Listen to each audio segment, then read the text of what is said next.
Hello and welcome back to Toby Jones Talks Music, where we do exactly what it says on the tin. I'm Toby Jones, and today the topic of conversation is Pink Floyd and their 1977 album, Animals.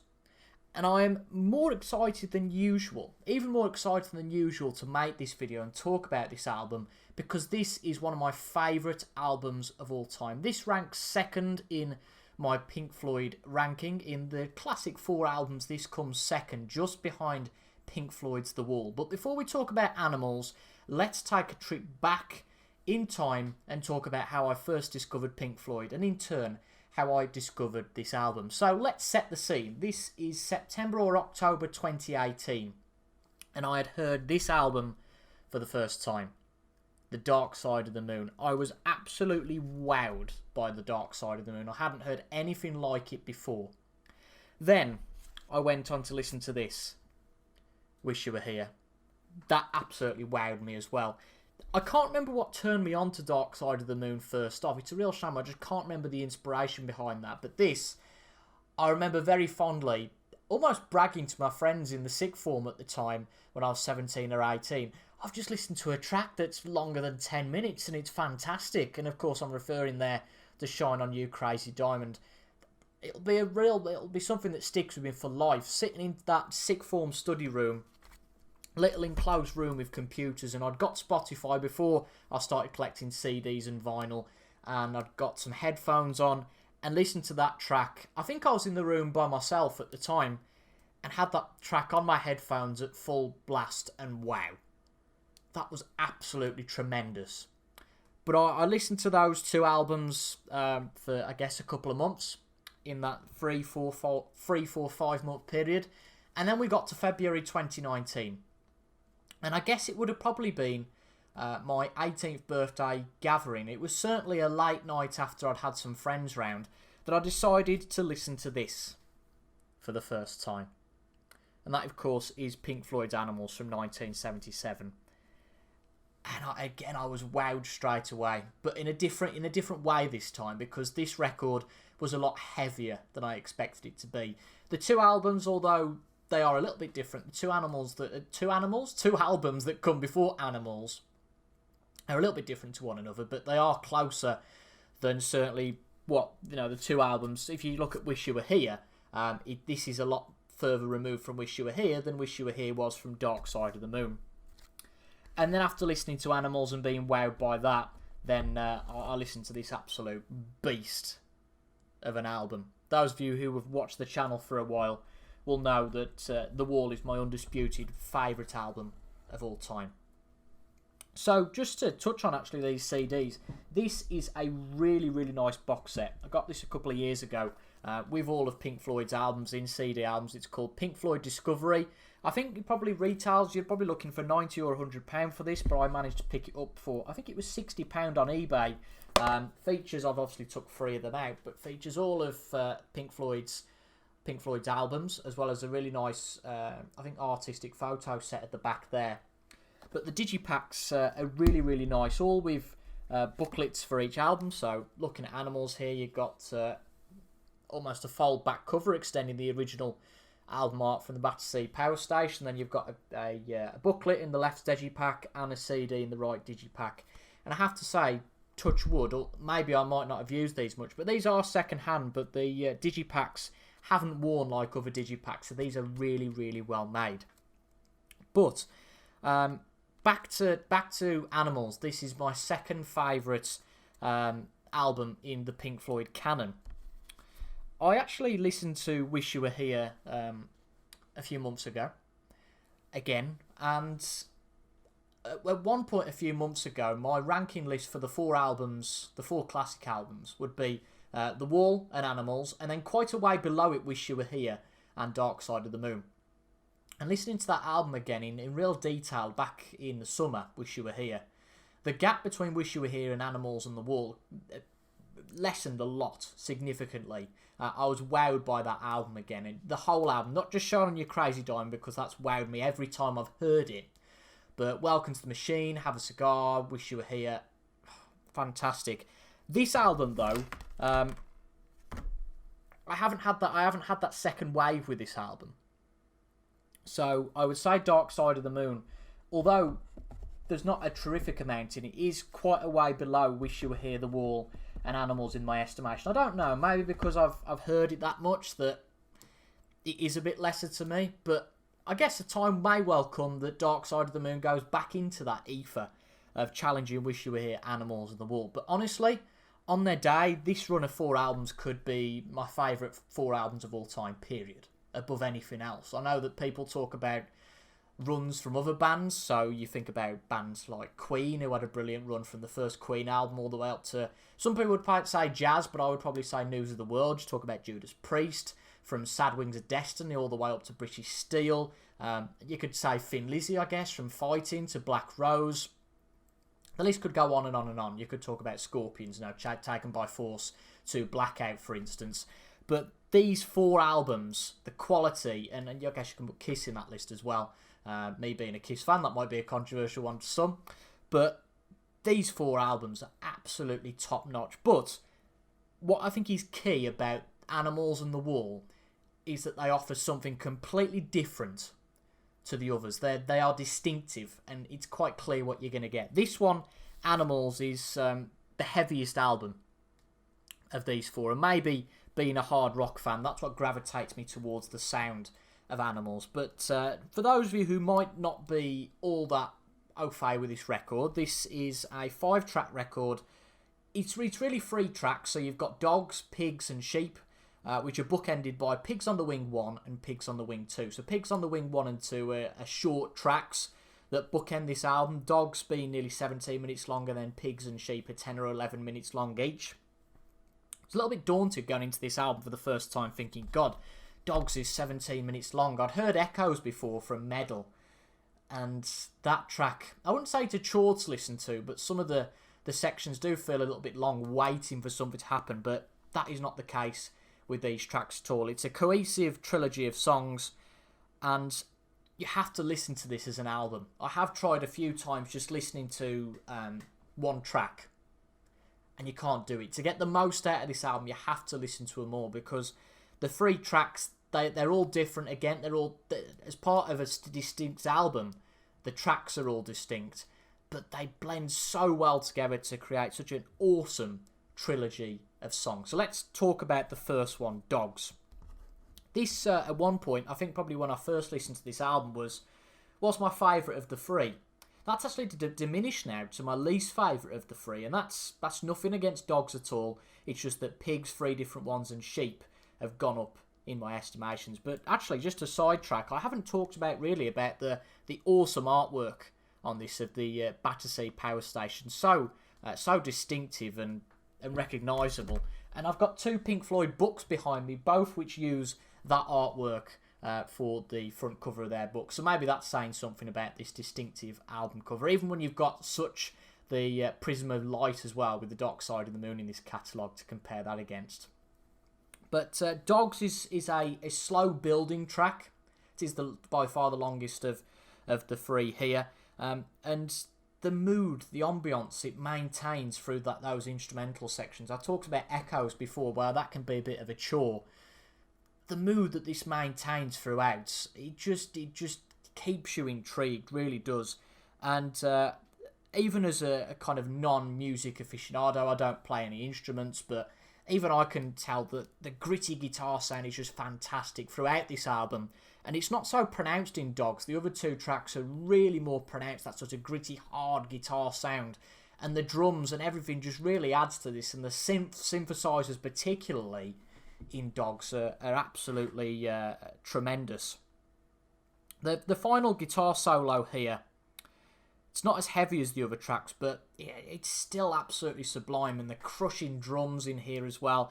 It's just an absolutely excellent track. There's probably 3, 4, 5 different parts to this track if you were to group them, and each one is just so exciting to get to. This album, it just excites me because I'm waiting for the next part. I'm enjoying the part that I'm listening to at the time, but then knowing that you're going to get to the next part of the album or the next part of the track and be equally excited and infused by the energy that brings as well. Maybe one of the reasons why this has dipped, either one applies, to my least favourite on this album. Again, not discounting it at all. I guess I'd still give it a 9 out of 10, so that's nothing against this track. I've been to see the Australian Pink Floyd show the last 4 years, and for anybody who hasn't seen the Australian Pink Floyd, if you are a Pink Floyd fan, I implore you have to go and see the Australian Pink Floyd. I'm a person that throughout the years has not resented tribute bands, but been a little bit against that whole idea. I have warmed towards the idea a lot in the last few years, particularly for the reason that in the case of Pink Floyd, I know that Gilmour's on tour at the moment, and Roger Waters has done tours in the last few years. But obviously the band, this incarnation of the band doesn't exist anymore, and the likes of the Australian Pink Floyd keep the music alive. But I've seen a few Pink Floyd tributes, but the Australian Pink Floyd are really a cut above. They are absolutely fantastic. But the point I'm coming to is that due to just the constraints of time in the show, those guys always only tend to play one of the tracks from Animals. And I've always wanted that to be Dogs, but it never has been. I think they've played Sheep once and Pigs 3 times. Maybe that's why that track has dipped, and hearing the other 2 tracks live has perhaps warmed those tracks to me. I don't know. Maybe that's the case. So let's talk about Pigs, which is the second of the 3. And this has actually probably maybe gone from the bottom of my list to the top of my list. It is the heaviest track on the album. There's a lot of anti-establishment lyrics here. This album, I guess you could say, maybe it's intentional or maybe it's not, that almost it's a response to punk, in that obviously at the time punk was all the rage in 77. You'd got the likes of the Sex Pistols and the Clash really coming to the fore, and bands like Pink Floyd, Genesis, Emerson, Lake and Palmer were really mocked, but Pink Floyd came out rocking here, and whether that's intentional or not, I don't know. I think that things happening at the time, particularly with the way Roger Waters starting to feel a lot more disillusioned with the industry and the fans contributed to it. Maybe it was just a merry coincidence that this happened, but this is certainly a heavy record, and that does go with the time in 77. But the anti-establishment lyrics contribute to how heavy it is. It's gritty in its delivery, and I have to say that Roger Waters' vocals here on this album as a whole are absolutely immense. And that's nothing against David Gilmour, because Gilmour is, up there in the stratosphere of my favourite musicians. But the guys complement each other really well. But I think Waters' vocals in particular here on this album are just absolutely excellent. And it matches the vibe, the heavy vibe, the gritty vibe. It matches it perfectly. But you've got that nice blend of light and shade between Gilmour and Waters. I think that probably Gilmour's style works better for an album like Wish You Were Here, and for some of the softer moments on The Wall. But here, I think because a lot of it is heavy, Roger Waters, his style just fits this perfectly. So what happens with this track is that it builds to a final crescendo of that guitar solo, and I'll touch on Sheep in a minute, but my 2 favourite parts of this album are the Pigs guitar solo and the Sheep guitar solo at the end. Both of them, yeah, absolutely tremendous. They probably rival my favourite guitar solos, and I've got a section to talk about that at the end of the video, but wow, just absolutely awesome. And I thought about this for the first time today while listening to this album, and this might offend some people, but I'll say it. Is this almost sophisticated heavy metal? Because this, in a way, sounds like the likes of Motorhead, but it's got a bit more class to it, a bit more delicacy, and that's nothing against the likes of Motorhead, because I love Motorhead for what they are. But is this a musician's heavy metal? Because the raw, the anger, the aggression of the guitar solos and the lyrics and the vocals that are delivered on this album, even the crushing of the drums. You've got those quieter parts of the synths in the middle of Dogs, for example, but on Pigs, it's such an aggressive track. Again, it's that response to punk, but also it's, with Pink Floyd, we can do the heavy stuff too. Absolutely awesome. And the instrumental parts on this track are excellent, particularly the Pig sound effects. You've obviously got that on all 3 tracks, so you've got the dog sound effects on track 1, Pigs on track 2, and the Sheep on track number 3. But here, you've got the talk box in the middle of the song. It's just absolutely tremendous. I can't say another good word for it. I think I've used all the superlatives I possibly can to talk about Pigs. It is absolutely fantastic. It really is. Track number 4 on the album, the third of the trilogy of tracks, Sheep. Wow. Wow. As soon as the track starts, you're intrigued. You're waiting for that track. You're waiting for the lyrics to start around 2 minutes in, because it slowly bubbles up and builds up to the start. And again, it's heavy from the start. As soon as the lyrics start, you've got the... Oh, it's fantastic. It's absolutely awesome. This record just excites me. It does. I've talked about that previously, but it does. I just can't wait to hear the various parts of this album. There's so much to enjoy here in these 3 tracks. Obviously, you've got the 2 tracks that bookend the album quite nicely, but that's almost like the introduction to a book, the foreword to a book, nicely bringing you in, and then the action starts, or maybe the narration at the start of a film, and then it starts.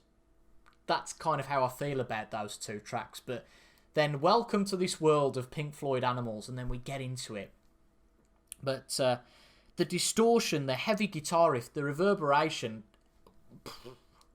yeah, it's that good. It just absolutely blows my mind. The aggression in Waters' voice paired with the guitars and the drums, and then after sort of 3 or 4 minutes, it all slows down again. And you get the Lord is my shepherd sequence, which is awesome. But again, you know in the back of your mind, it's building up and building into this crescendo of the final 2 verses. And then that monstrous guitar solo at the end. The final section just gives me goosebumps. I know I said Pigs was probably the favourite track on this album. But the final section of this is fantastic. Again, you know it's building up to something, but this... more than anything, the uprising of the sheep, it just paints so many pictures in your head, and that's why this album is so fantastic in my head, because especially watching the film for The Wall, it's more than music. It's more than just music. It's a visual experience going on in your head and all the senses as well, and goosebumps, and then something exciting is about to happen, and that rip-roaring guitar solo ends off the album before that outro with Pings on the Wing. That's a remix. Pigs on the Wing 2. Just wow, it's an album with so much energy, so much excitement. And you know what? I listened to this album in full maybe Christmas last year, I want to say, or maybe the year before. I think listening to this album tonight, it's gone up again. Because I can't say a bad word about Animals. It's just absolutely tremendous. And I do wonder, and this is something I've pondered for the first time this evening, is energy or excitement the key to me in music? I've noted, my favourite bands here. So we've got this band, Pink Floyd, Shine on Your Crazy Diamond, Goosebumps, Comfortably Numb, you're waiting for that final guitar solo. One of these days...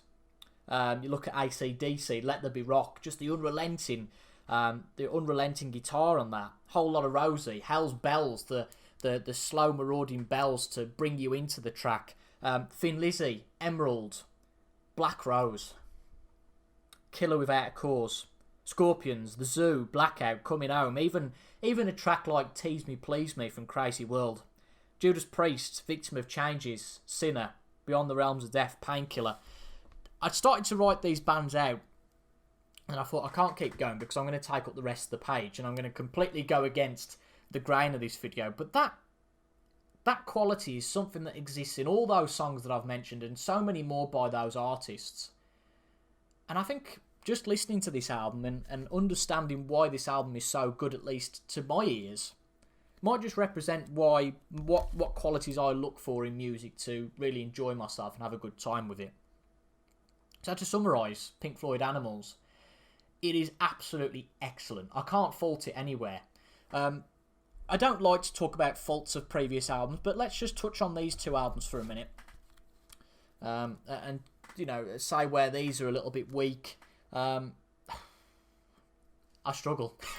Even now, I struggle. I don't like to pick apart. Can I just say that, these are awesome, but I prefer this and I don't need a justification?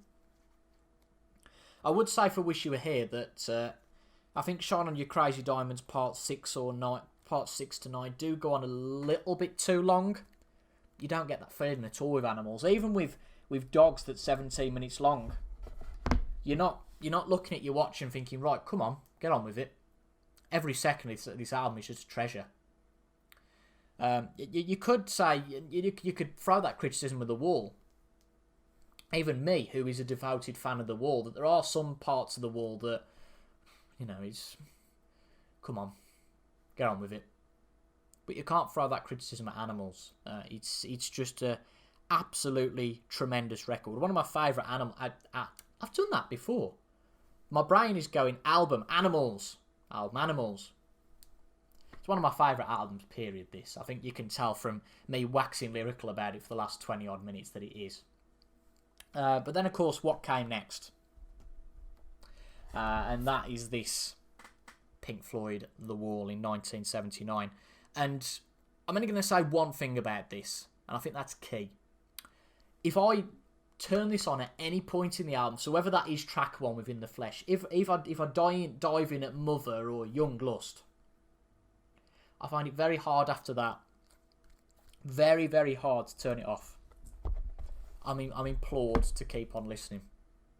And that is a quality that very few albums have. Obviously, it's helped by the fact that it's a concept album, of course. The fact that you want to carry on and listen to the story as it develops. But that is a quality I can't think many albums have. But this album is one that is very, very, very nearly, and I think it is, in that realm now that I don't think I can allow myself now to listen to Dogs, Pigs or Sheep alone in isolation. If I'm going to pick this up, I have to listen to the lot to really make the most of each of these tracks. And just on a personal note, it's albums like this that make me enjoy music, get a purpose out of music and out of life and an enjoyment. But the key really is that it's albums like this that made me start this channel. And I talked about Animals in one of my first videos that I did. When I first started this channel, I used to write out scripts. I didn't appear on camera like I do now. I used to write out scripts and have pictures on the screen. I don't do that anymore. I far more enjoy just sitting in front of the camera and talking to you guys, albeit with notes. I have made some notes for this video. I've made 2 or 3 pages of notes, just my observations while I've been listening to the album. So you might notice that my head's been going up and down just while I'm looking at those notes. But I've lost my thread a little bit now. But I used to make videos like that, and that video did brilliantly well on this channel. But I feel like this video had got something new to contribute. It's been over 5 years since I made that video. I haven't gone back to that video before listening to it. This review is completely independent of that. Can't remember what I said back then. By all means, go and watch that video. I'll probably put it in the end screen just as a comparison to this one. But I think this offers something different, that I appreciate this album far more than I did. I know a couple of people that I've listened to and heard have said that this album is their favourite Pink Floyd album. Perhaps they don't like The Wall so much, or even they do like The Wall, they just put this above The Wall. I'm sorry, it's not going to go above The Wall for me, but it's close. It is really close. God, I really enjoyed talking about the music I love. And I hope you've enjoyed listening to it. Anyway, it's 8:15 on a Sunday evening. This will probably come out a couple of days later. It's about the most excited that I've felt on a Sunday night before going back to work. I haven't had the Sunday blues, and that is all down to the power of music, the power of Pink Floyd, and the power of Animals. If you haven't heard this at all, if you haven't heard it in a long time, if you only heard it last week, get your CD out, get your record out, go on Spotify, whatever you want to do, and press play. And trust me, you won't regret it.